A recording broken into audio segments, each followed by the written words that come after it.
Hello aspirants, welcome to AKSIS Academy Daily Current Affairs. So as usual, నిన్నటి question కనుక మనం చూస్తే దీనికి ఆన్సర్ అందరూ చాలా కరెక్ట్గానే పెట్టారు.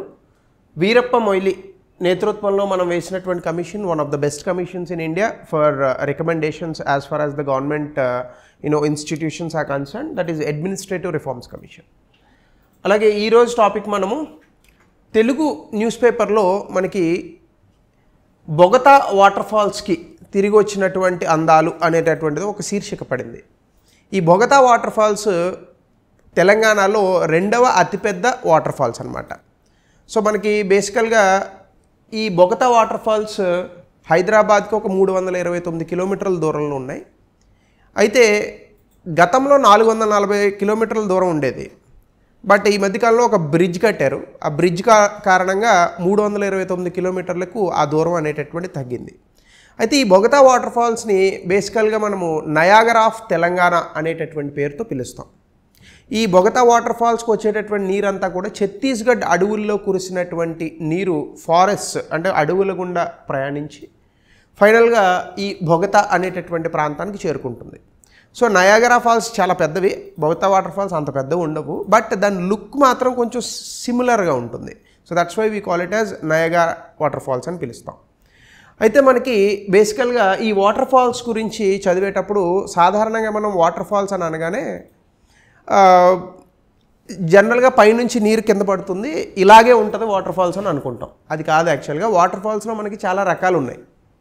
అయితే దీనికి సంబంధించి మనకి జాగ్రఫీలో టైప్స్ ఆఫ్ వాటర్ ఫాల్స్ని మనం చూద్దాం ఈరోజు.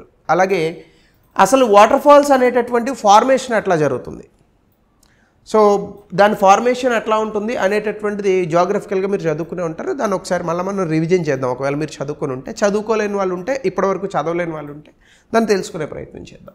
సో దీని గురించి మనం ఈరోజు క్లాస్ని స్టార్ట్ చేద్దాం. సో ముందుగా ఛత్తీస్గఢ్ ఫారెస్ట్లో కురిసినటువంటి వర్షాల కారణంగా ఈ బొగతా వాటర్ ఫాల్స్కి మళ్ళీ నీరు వచ్చి ఒక మంచి సీనిక్ బ్యూటీగా తయారైంది. సో ఈరోజు పేపర్లో దాన్ని ఫస్ట్ ఫ్రంట్ పేజ్లో కలకల్లాడుతున్న బొగతా సంథింగ్ ఒక ఆర్టికల్ ఇచ్చారు. అయితే ఈ బొగతా వాటర్ ఫాల్స్ గురించి కానీ మనం చూస్తే దీన్ని నయాగరా ఆఫ్ తెలంగాణ అని పిలుస్తారు. భద్రాచలంకి 120 కిలోమీటర్ల దూరంలో, హైదరాబాద్కి 329 కిలోమీటర్ల దూరంలో ఉంది. ఈ గతంలో 440 కిలోమీటర్లు ఉండేది. అయితే NH 202 ఆ హైవే మీద ఎతుర్ నాగారం అనేటటువంటి బ్రిడ్జ్ ఒక దాన్ని కన్స్ట్రక్ట్ చేశారు. సో దీని కారణంగా మనకి బేసికల్గా ఇది 440 కిలోమీటర్ల దూరం 329కి తగ్గింది. Second biggest waterfall in Telangana, ఫస్ట్ది Kuntala waterfalls if I'm not wrong. అలాగే ఖమ్మం డిస్ట్రిక్ట్లో ఉంది. నాకు తెలిసి ఇప్పుడు మారినటువంటి డిస్ట్రిక్ట్స్లో ములుగులోకి వస్తున్నట్టుంది, ఒకసారి చెక్ చేసుకోవచ్చు. So rich landscapes. అయితే దీనికి రోడ్ లేదు, ఒక ప్రాంతం దగ్గర దిగి అక్కడ నుంచి ట్రెక్కింగ్ చేసుకుంటూ వెళ్ళాలి అడవిలో, ఆ తర్వాత మాత్రమే మనకి ఇది కనిపిస్తుంది. వెరీ సిమిలర్ టు అరకులో కూడా మనకి ఇలాంటి వాటర్ ఫాల్స్ ఒకటి ఉంది. అక్కడ కూడా రోడ్డు ఉండదు, మనం ట్రెక్ చేసుకుంటూ వెళ్ళాలి, ఒక 4-5 కిలోమీటర్లు నడవాల్సి వస్తుంది. సో ఇది ఈ బొగతా వాటర్ ఫాల్స్ గురించి మనకి ఉన్నటువంటి ఇన్ఫర్మేషన్. అయితే దీని గురించి కనుక మనం చూస్తే అసలు వాటర్ ఫాల్ అంటే ఏంటి? It is a river or body of water that steeply falls over a rocky edge into a pool. అంటే బేసికల్గా నది ప్రయాణిస్తూ ఉంటుంది, కానీ కొన్ని చోట్ల నది ప్రయాణించేటప్పుడు ఆ నది ప్రవహిస్తున్నటువంటి నేలపైన ఎగుడు దిగుళ్ళు అనేటటువంటి ఉంటాయి. అంటే ఉదాహరణకి మీకు నది ఇలా వెళ్తూ ఉంటుంది, కానీ కొన్నిసార్లు ఇక్కడతో ల్యాండ్ కట్ అయిపోయి ఇక్కడ ఒక పెద్ద స్పేస్ ఉంటుంది. సో కాబట్టి ఇలా ఉంటుంది ల్యాండ్. సో నీరు ఇక్కడ నుంచి ఇలా కింద పడుతుంది, జలము పడుతోంది కాబట్టి దీన్ని జలపాతము అని అంటాం. జలపాతం, పాతం అంటే జలం పడుతోంది, సో కాబట్టి జలపాతము. అయితే ఈ జలపాతం ఏర్పడడానికి చాలా కారణాలు ఉన్నాయి. మనం కొన్ని చోట్ల వీటిని క్యాస్కేడ్స్ అని కూడా అంటాం. అంటే మీకు నది ప్రవహించేటప్పుడు ఇలా ఉంటుంది కొన్ని ప్లేసుల్లో. అప్పుడు ఏమవుతుందంటే ఇలా పడుతుంది వాటర్, మళ్ళీ ఇలా లేస్తుంది, మళ్ళీ పడుతుంది, మళ్ళీ లేస్తుంది వాటర్, ఇలా పడుతుంది, ఇలా లేస్తుంది. సో దీన్ని కూడా జలపాతాలు అని అంటాం. సో అయితే ఈ జలపాతం అనేటటువంటిది ఫామ్ అవ్వడానికి మనకి ముఖ్యమైనటువంటి కారణం ఏంటంటే, నది ప్రవహించేటప్పుడు ఆ నదిలో ప్రవహించేటటువంటి నీటి వేగం కారణంగా నది పక్కన ఉన్నటువంటి ప్రాంతాలు కానీ నది కింద ఉన్నటువంటి ప్రాంతాలు కానీ కోతకు గురవుతూ ఉంటాయి. ఈ కోతని మనము ఇంగ్లీష్లో ఎరోజన్ అని అంటాం. ఈ ఎరోజన్ ఫీచర్స్ వల్లనే మనకి సాధారణంగా జలపాతాలు అనేటటువంటివి ఫామ్ అవుతాయి. సాధారణంగా జలపాతాలు అప్పర్ స్టేజెస్ ఆఫ్ రివర్లో మనకి ఫామ్ అవుతూ ఉంటాయి. అంటే లోవర్ స్టేజెస్ ఆఫ్ రివర్స్ అంటే మనకి పీఠభూములు దాటి వచ్చిన తర్వాత సాధారణంగా మనకి జలపాతాలు అనేవి ఉండవు. జలపాతాలు కొండ ప్రాంతాల్లో, పీఠభూములు ఎత్తైనటువంటి ప్రాంతాల్లో మాత్రమే జలపాతం దొరుకుతుంది తప్ప మీకు ఫర్ ఎగ్జాంపుల్ మన కోనసీమ డెల్టా ప్రాంతాలు లేదని అనుకుంటే దివిసీమ మనకి కృష్ణా రివర్ దగ్గర ఉంటుంది, అలాంటి ప్రాంతాల్లో మీకు వాటర్ ఫాల్స్ రావాలంటే రావు. సో కేవలం ప్లాట్యూ ఏరియాస్లో, ముఖ్యంగా మౌంటైనస్ ఏరియాస్లో మాత్రమే, అది కూడా గ్రానైట్ నేలలు ఎక్కువగా ఉన్నటువంటి ప్రాంతాలలో ఈ యొక్క జలపాతాలు అనేటటువంటివి వస్తూ ఉంటాయి. అయితే దీనికి ముఖ్యంగా నేను ఇందాక చెప్పినట్టు నేల కోతకు గురవడం అనేటటువంటిది చాలా ముఖ్యమైనటువంటి విషయం ఈ యొక్క జలపాతాల యొక్క ఆవిర్భావం అనేటటువంటి జరగడానికి. అలాగే జలపాతం ఫామ్ అయినప్పుడు నేల ఇంకా ఎక్కువ కోతకు గురవుతుంది. అసలు నేల కోత వల్లనే నది తాలూకా వేగం వలన నేల కోతకు గురవుతుంది, దానివల్ల జలపాతం వస్తుంది. కానీ జలపాతం వల్ల మళ్ళీ కోత అనేటటువంటిది పెరుగుతుంది. ఎలా అనేది నేను చూపిస్తాను మీకు. అయితే ఇది ఎలా జరుగుతుంది అంటే ఫస్ట్ ఆఫ్ ఆల్ జలపాతము లేదా ఆ నదిలో ఉన్నటువంటి నీరు ముఖ్యంగా రాక్స్, అంటే ఎప్పుడైనా మీకు నది ప్రవహించాలి అంటే కింద భూమి ఉండాలి, అంతే కదా. ఈ భూమిపైన సాధారణంగా మనకేంటి మట్టి ఇవన్నీ ఉన్నా కింద మనకి ఆ రాక్స్ అనేటటువంటి ఉంటాయి. అయితే కొన్నిట్లో కొంచెం మృదువుగా ఉన్నటువంటి రాక్స్ ఉంటాయి, కొంచెం గట్టిగా ఉన్నటువంటి రాక్స్ ఉంటాయి. సో కాబట్టి ఈ సాఫ్ట్ రాక్స్, హార్డ్ రాక్స్, వీటి మీద ఎప్పుడైతే మనకి ఈ నది ప్రవహిస్తుందో అంటే కింద ఉన్నటువంటి రాళ్ళు ఏవైతే ఉన్నాయో, రాళ్ళు అంటే నా ఉద్దేశంలో ఎంతెంత రాళ్ళు అని కాదు, బాగా ఎక్కువ స్పేస్ ఆక్రమించి ఉంటాయి. ఆ రాతి నిర్మాణము మృదువుగా ఉంటుంది, గట్టిగా ఉంటుంది. దీని మీద ప్రవహించినప్పుడు గట్టిగా ఉన్నటువంటి ఆ రాతి నిర్మాణం ఏమవ్వదు, కోతకు గురవదు. కానీ మృదువుగా ఉన్నటువంటి ఈ యొక్క రాతి నిర్మాణాలు ఏవైతే ఉన్నాయో అవి కోతకు గురవుతాయి. సో దీని కారణంగా మనకి ఈ యొక్క జలపాతాలు అనేటటువంటివి వస్తాయి. ఇది ఎలా వస్తాయి మీకు చూపిస్తాను నేను. దీనికి సంబంధించి మనకి ఫాల్ లైన్ అని ఒకటి ఉంటుంది. ఫాల్ లైన్ అంటే ఏంటంటే ఇప్పుడు మీకు ఇలా ఉందనుకోండి, ఇలా వచ్చి జలపాతం ఇలా కింద పడుతుంది అనుకోండి, ఈ ఇమాజినరీ లైన్ ఏదైతే ఉందో దాన్ని ఫాల్ లైన్ అని అంటాం అనమాట. ఇది అప్లాండ్, సో పైన ఉన్నటువంటి ప్రాంతాల నుంచి లోపల ఉన్న కింద ఉన్నటువంటి ప్రాంతాలకు మనకి కింద పడుతూ ఉంటుంది. దీంతోపాటు ఏంటి, నది ప్రవహించేటప్పుడు నది దాంతోపాటుగా సెడిమెంట్స్ని క్యారీ చేస్తూ ఉంటుంది. అందులో ఇసుక, రాళ్ళు ఇంకా ఇవన్నీ ఉంటాయి. సో ఇవన్నీ క్యారీ చేస్తూ ఉంటుంది అనమాట. కొన్ని చోట్ల ఇది సిల్ట్ కింద డిపాజిట్ చేస్తుంది, కొన్ని చోట్ల ఇసుక మేటలు వేస్తుంది. సో ఇవన్నీ కూడా ఈ యొక్క జలపాతాల యొక్క ఫార్మేషన్లో చాలా ముఖ్యమైనటువంటి అంశాలు. సో దీన్ని ఇంకొంచెం ఈజీగా కనుక మనం చేస్తే సాధారణంగా మనకి జలపాతం ఇలా ఫామ్ అవుతుంది. అంటే ఇప్పుడు ఫర్ ఎగ్జాంపుల్ ఇది నది ప్రవహించేటటువంటి వే అని అనుకుందాం. ఓకే, ఇది నది ప్రవహించేటటువంటి వే. ఇక్కడ ఈ ప్రాంతం ఉంది కదా, ఇది పైన నది అంటే సర్ఫేస్, ఉపరితలం ఇది. ఇక ఈ గీతలు పెట్టినటువంటి ప్రాంతం అంతా కూడా హార్డ్ రాక్ అని అనుకోండి, అంటే బాగా గట్టిగా ఉన్నటువంటి రాకీ ఏరియా. అంటే ఆ కింద ఉన్నటువంటి నేల లేదా ఆ రాతి ప్రాంతం ఏదైతే ఉందో చాలా గట్టిగా ఉన్నటువంటి ప్రాంతం, గ్రానైట్ రాయి లాంటిది. అది మీరు నది ఎంత వేగంగా ప్రవహించినా కూడా అది కోతకు గురవదు. కానీ మిగతా ప్రాంతం ఉంది చూసారా, ఏది ఇక్కడ ఉన్నటువంటి మిగతా ప్రాంతం ఉంది కదా, ఇదంతా ఏమవుతుందంటే మృదువుగా ఉన్నటువంటి రాతి ప్రాంతం. ఇప్పుడు ఏమవుతుంది, నదిలా వేగంగా వెళ్ళినటువంటి కారణంగా ఇప్పుడు ఇక్కడ కోతకు గురవుతుంది. అంటే ఇక్కడ వరకు నది ఇలా ఉంది కదా, ఏది ఇదంతా కూడా హార్డ్ రాక్, ఇక్కడ వరకు బాగానే ప్రవహిస్తుంది. కానీ కొన్ని రోజుల తర్వాత ఏమవుతుంది, మీకు ఇక్కడ ఇది కోతకు గురవుతుంది ఇలాగా. సో నది ఇలా ప్రవహిస్తుంది. ఇలా కోతకు గురైనప్పుడు ఏమవుతుంది, మీకు నీరు ఇలా వచ్చి కింద పడుతుంది. కింద పడ్డం మామూలుగా పడుతుందా, వేగంగా పడుతుంది. జలపాతాల్లో స్నానం చేయడానికి ఎందుకు మనం ఇష్టపడతాం, అది ఒక కృత్రిమ వర్షపాతంగా ఉంటుంది. మనం వెళ్ళి ఇలా నుంచుంటే పైనుంచి నెత్తి మీద నీళ్ళు పడి హాయిగా ఉంటుంది. ఒక్కొక్కసారి నెత్తికి దెబ్బలు కూడా తగులుతాయి. ఎందుకంటే జలపాతంలో నీరు చాలా చల్లగా ఉంటే చాలా వేగంగా వస్తాయి, ఒక్కొక్కసార్లు అసలు తీసుకోలేము. సో కాబట్టి చాలా వేగంగా ఎప్పుడైతే వచ్చిందో ఏమవుతుంది, కింద ఉన్నటువంటి రాతి నిర్మాణాలు కూడా దానివల్ల కోతకు గురవుతాయి. సో కాబట్టి మీకు ఇలా వచ్చిన తర్వాత ఇక్కడ హార్డ్ రాక్ ఉంది కదా, ఈ కిందకి పడిపోతుంది వాటర్. ఇగోండి ఇక్కడ వరకు ఇది ఇలా ఎరోడ్ అవుతూ ఉంటుంది. దీన్ని మొత్తం కొట్టేస్తుంది నీరు ఆ వేగానికి. ఇక్కడ చూడండి స్ట్రైట్గా ఉంది, దీనివల్ల కొంత ఇలా వంపు తిరిగింది, అంటే కొంత నేల కోతకు గురైంది. మూడోది, నేల ఇంకా ఎక్కువ కోతకు గురయ్యి ఈ కింద ఒక స్విమ్మింగ్ పూల్లో తయారు చేస్తుంది. సో అదే పూల్ అంటాం మనం, అంటే ప్లంజ్ పూల్ అని అంటాం. పైనుంచి జలపాతం పడిన తర్వాత కింద ఒక పూల్లా ఏర్పడుతుంది. అక్కడే మీకు ఆబ్వియస్గా ఈత కొట్టడాలు కానీ ఇట్లాంటివన్నీ చేస్తూ ఉంటారు. తర్వాత ఏమవుతుంది, మీకు ఇంకా వేగంగా ఈ కింద ఉన్నటువంటి ఏరియా ఉంది చూసారా, అసలు దీన్ని విరగ్గొట్టేసి మొత్తం ఇక్కడ వరకు దాన్ని పూర్తిగా కోతకు గురి చేస్తుంది. సో దీని తర్వాత మీకు ఏమవుతుంది, ఇగో ఇలా ఏర్పడుతుంది అనమాట. అంటే వాటర్ చాలా సాఫీగా కింద పడుతుంది. తర్వాత కాలంలో ఇంకా ఎరోడ్ చేసేసి ఈ వెనక్కి బ్యాక్ ఎరోజన్ అని అంటాం దీన్ని. ఈ బ్యాక్ ఎరోజన్ చేసేసి పూర్తి స్థాయిలో జలపాతం అనేటటువంటిది ప్రవహించేటటువంటి విషయాన్ని మనం చూడొచ్చు. సో ఈ విధంగా జలపాతాలు ఏర్పడతాయి. ఈ ఏర్పాటు జరిగిన తర్వాతే మనకు కూడా బొగతా వాటర్ ఫాల్స్ అంటే బొగతా జలపాతం అనేటటువంటిది ఏర్పడింది. అయితే ఇప్పుడు చెప్పింది నేను 2 నిమిషాల్లో చెప్పేశాను. కానీ ఇలా ఏర్పడడానికి కొన్ని వందల సంవత్సరాలు పడుతుంది. అంటే ఒక ప్రాంతంలో నది ప్రవహించేటటువంటి చోట నది జలపాతంగా మారేటటువంటి ఆ ప్రయత్నంలో కొన్ని వందల సంవత్సరాలు, కొన్నిసార్లు వేల సంవత్సరాలు కూడా పట్టచ్చు.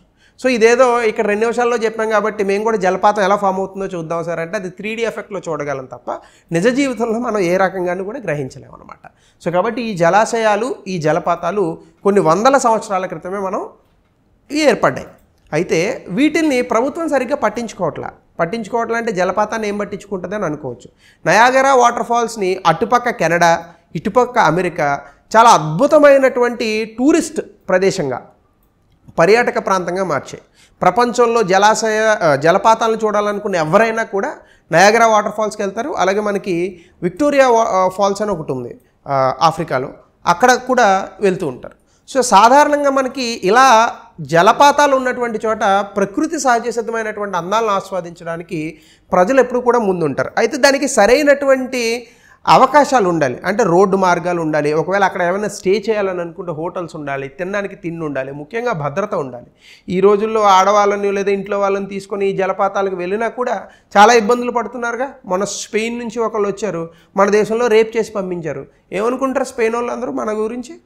సో కాబట్టి భద్రత అనేటటువంటిది కూడా ముఖ్యంగా చూసుకోవాలి. కాబట్టి ఈ టూరిస్ట్ ప్రాంతాలని ఎలా అయితే మనము గుడి ఇట్లాంటి ఆధ్యాత్మిక ప్రాంతాలను అభివృద్ధి చేస్తున్నామో, పర్యాటక రంగంలో ఈ ప్రకృతి సహజ సిద్ధమైనటువంటి అందాలను కూడా మనం అదే పర్యాటక రంగంగా కనుక అభివృద్ధి చేస్తే భారతదేశంలో అనేక పర్యాటక ప్రాంతాలు ఉన్నాయి. ఇలాగా చాలామందికి అసలు కుంతల వాటర్ ఫాల్స్ గురించి తెలియదు తెలంగాణలో. So something like that. So కాబట్టి ఇది water fall formation. So water falls సాధారణంగా మనకి గ్రానైట్ ఫార్మేషన్స్ కింద గ్రానైట్ రాయి ఎక్కువగా ఉన్నటువంటి ప్రాంతాల్లోనే మనకు ఫామ్ అవుతూ ఉంటాయి. సో ఇక్కడ మనకి నది తాలూకా వేగం చాలా వేగంగా రావడం వల్ల ఆ బేస్ దగ్గర నది వేగం పెరుగుతుంది. సో అక్కడ ఎక్కడైతే మృదుత్వంగా ఉన్నటువంటి రాతి ప్రాంతాలు ఉన్నాయో దానికి కోతకు గురి చేస్తుంది అనమాట. ఆ కోతకు గురైనటువంటి కారణంగా ఫ్లాట్ అండ్ స్మూత్ అయిపోతాయి ఆ ప్రాంతాల్లో. అక్కడ నుంచి వాటర్ మనకి కింద పడుతూ ఉంటుంది. కింద పడిన తర్వాత మనకి వాటర్ ప్లంజ్ పూల్ అనేటటువంటిది ఒకటి క్రియేట్ అవుతుంది.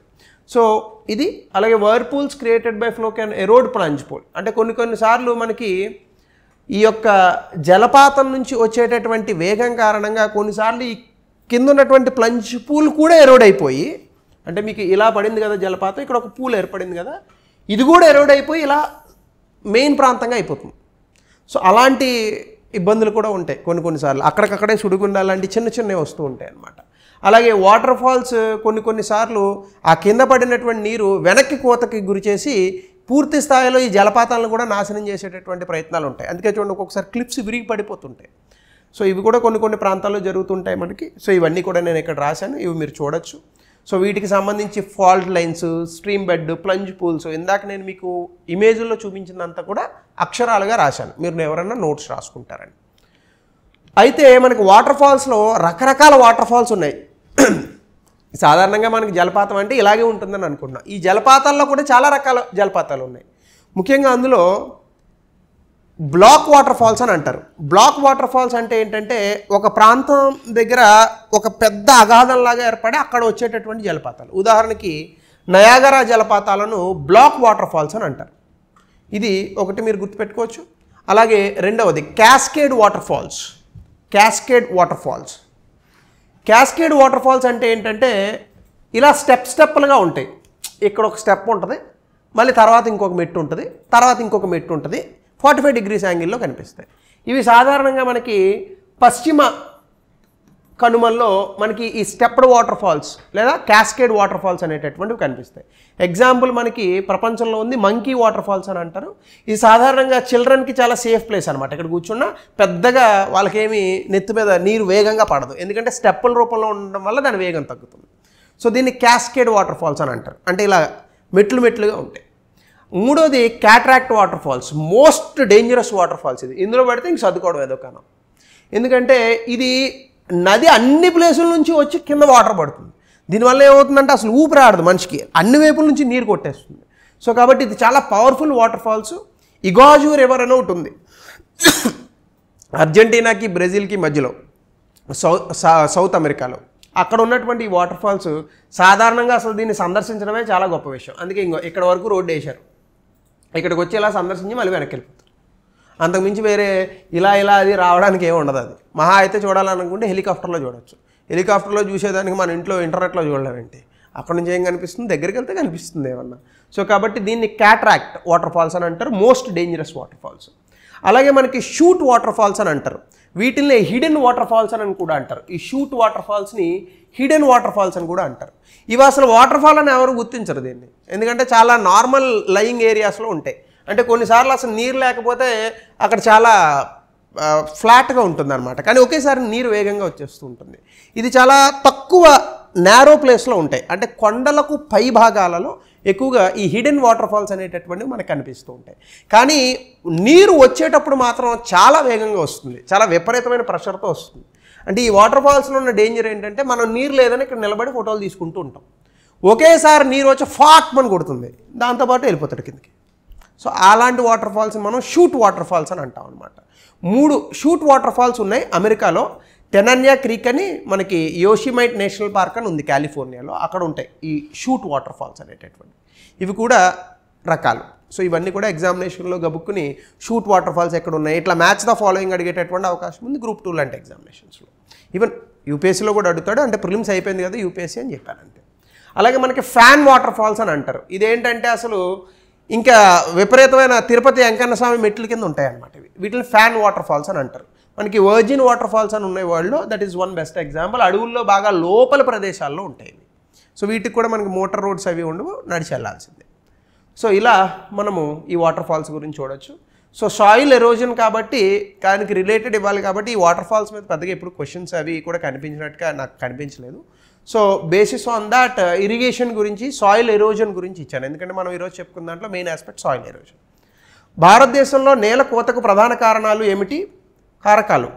పర్యావరణం మరియు భారత ఆర్థిక వ్యవస్థను ఇవి ఎలా ప్రభావితం చేస్తాయి? 150 పదాల నుంచి 200 పదాల్లో మీ యొక్క ఆన్సర్ని రాయండి. అలాగే దీని మీద మీ అభిప్రాయాలు ఏమైనా ఉంటే తెలపచ్చు.